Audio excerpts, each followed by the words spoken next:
Hello everyone, Bestor অন্য এটা video লৈ আপোনালোক সকলোকে স্বাগতম জনাইছো। আজিৰ এই ভিডিওটিত আমি দিল্লী ইউনিভাৰ্চিটিৰ CSAS পৰ্টেলৰ ফাৰ্স্ট ফেজৰ ফৰ্ম ফিল আপ কেনেকৈ কৰিব লাগিব আৰু ছাত্ৰ-ছাত্ৰীসকলে এনেকুৱা কি ক্ষেত্ৰত সাৱধানতা অৱলম্বন কৰিব লাগিব তাৰ ওপৰত এই বিশেষ ভিডিওটি।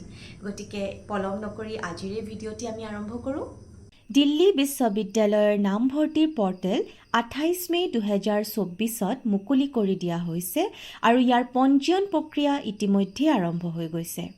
কমন ছিট এলোকেশ্যন ছিষ্টেম চমুকৈ CSAS পৰ্টেল হৈছে একমাত্ৰ মঞ্চ যাৰ জৰিয়তে দিল্লী বিশ্ববিদ্যালয়ত নামভৰ্তি কৰিব পাৰি। পৰ্টেলটোৰ লিংকটো হৈছে ugadmission.uod.ac.in। এই লিংকটো ডেছক্ৰিপশ্যন বক্সত দিয়া হৈছে। দিল্লী বিশ্ববিদ্যালয়ৰ 69খন কলেজত প্ৰায় 79টা UG প্ৰগ্ৰেম আছে আৰু প্ৰায় 79,000 আসন আছে। বহু ছাত্ৰ-ছাত্ৰীৰ কাৰণে দিল্লী বিশ্ববিদ্যালয়ত পঢ়াটো এক সপোন। গতিকে এই সপোনক বাস্তৱায়িত কৰিবলৈ হ'লে ইয়াৰ ফৰ্ম পূৰণ কৰিবলৈ অতিৰিক্ত সাৱধানতা অৱলম্বন কৰিব লাগিব। আজিৰ ভিডিঅ'টো সেয়েহে শেষলৈকে চাওক। CSAS পৰ্টেলটো 3টা পৰ্যায়ত ভাগ কৰা হৈছে: ফেজ 1, ফেজ 2 আৰু ফেজ 3। আজিৰ ভিডিঅ'টিত আমি প্ৰথম পৰ্যায়ৰ বিষয়ে ক'ম যাৰ ফৰ্ম ফিল আপ প্ৰক্ৰিয়া চলি আছে। CUETৰ ফলাফল ঘোষণাৰ পিছত ফেজ 2 অৰ্থাৎ দ্বিতীয় পৰ্যায় আৰম্ভ হ'ব। CSASৰ আবেদন প্ৰক্ৰিয়া আগবঢ়াই নিয়াৰ আগতে এজন প্ৰাৰ্থীয়ে প্ৰথমে তেওঁৰ CUETৰ আবেদন নম্বৰ আৰু জন্ম তাৰিখৰ সৈতে পঞ্জীয়ন বা ৰেজিষ্ট্ৰেশ্যন কৰিব লাগিব।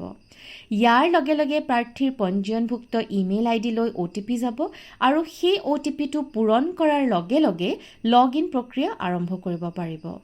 CSASৰ প্ৰথম পৰ্যায়ত প্ৰাৰ্থীসকলে প্ৰথমে ব্যক্তিগত তথ্য পূৰণ কৰিব লাগিব, য'ত নিজৰ নাম, ফটো আৰু স্বাক্ষৰ অটো ইণ্টিগ্ৰেট হ'ব। নামটোৰ বাহিৰে বাকী সকলো তথ্য প্ৰয়োজন অনুসৰি প্ৰাৰ্থীয়ে সলনি কৰিব পাৰিব। এই শিতানত প্ৰাৰ্থীয়ে পিতৃ-মাতৃৰ নাম, পৰিয়ালৰ আয় আৰু বেংকৰ সবিশেষ পূৰাব লাগিব। দ্বিতীয় পৰ্যায়ত পৰীক্ষাৰ্থীয়ে দ্বাদশ শ্ৰেণীৰ নম্বৰসমূহ পূৰণ কৰিব লাগিব। দ্বাদশ শ্ৰেণীৰ নম্বৰে টাই ব্ৰেকিঙত সহায় কৰিব। উদাহৰণস্বৰূপে যদি দুজন প্ৰাৰ্থীৰ CUETৰ নম্বৰ একেই হয় তেন্তে দ্বাদশ শ্ৰেণীৰ নম্বৰে টাই ব্ৰেকিঙত সহায় কৰিব।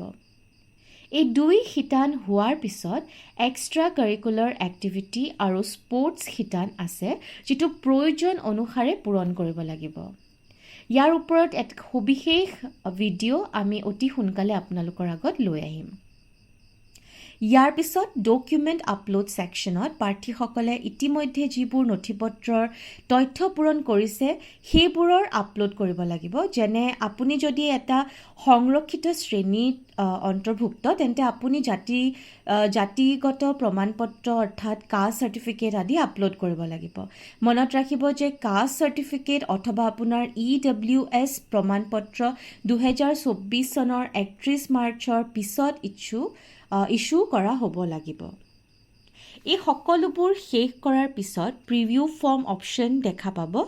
মাচুল দিয়াৰ আগতে সকলো ছাত্ৰ-ছাত্ৰীয়ে অতি সাৱধানে ফৰ্মখন পুনৰ নিৰীক্ষণ কৰাটো প্ৰয়োজনীয়। ইয়াত আৰু এটা কথা ক'ব বিচাৰিছোঁ যে কোনো ছাত্ৰ-ছাত্ৰীয়ে যাতে সময়সীমালৈ অপেক্ষা কৰি নাথাকে আৰু যাতে খৰখেদা কৰি প্ৰপত্ৰ পূৰণ নকৰে। CSASৰ ফেজ 1 শেষত মাচুল পৰিশোধ কৰিব লাগিব। আপুনি আপোনাৰ শ্ৰেণী অনুসৰি মাচুল পৰিশোধ কৰিব লাগিব। আপুনি যদি আনৰিজাৰ্ভ বা OBC বা EWSৰ হয় তেন্তে 250 টকা আবেদন মাচুল দিব লাগিব। যদি আপুনি SC ST PWBDৰ হয় তেনে 100 টকা দিব লাগিব। লগতে যদি কোনো প্ৰাৰ্থীয়ে ECA বা স্পৰ্টছ ছুপাৰ নিউমেৰী কোটাৰ বাবে আবেদন কৰিছে তেন্তে 100 টকা অতিৰিক্ত ধন দিব লাগিব। কোনোবাই যদি চাৰুকলা অৰ্থাৎ ফাইন আৰ্টছৰ স্নাতক কাৰ্যসূচীৰ বাবে আবেদন কৰে তেন্তে অতিৰিক্ত ধনৰাশি 400 টকা দিব লাগিব। এই এডমিশ্যন মাচুল নন ৰিফাণ্ডেবল হয়। ইমানেই আছিলে CSAS পৰ্টেলৰ ফাৰ্স্ট ফেজৰ বৰ্ণনা। CSAS ফেজ 2 আৰু ফেজ 3ৰ ভিডিঅ'সমূহ আমি অতি সোনকালে আপোনালোকৰ আগলৈ আনি আছোঁ। যদি আজিৰ ভিডিঅ'টো আপোনালোকে ভাল পালে তেতিয়াহ'লে এটা লাইক কৰি দিব আৰু যদি এতিয়ালৈকে চেনেলটো ছাবস্ক্ৰাইব কৰা নাই তেতিয়াহ'লে চেনেলটো ছাবস্ক্ৰাইব কৰি বেল আইকনটো প্ৰেছ কৰি দিব যাতে এনেসমূহ ভিডিঅ'ৰ ন'টিফিকেশ্যন আপোনালোকে পাই থাকে। ধন্যবাদ।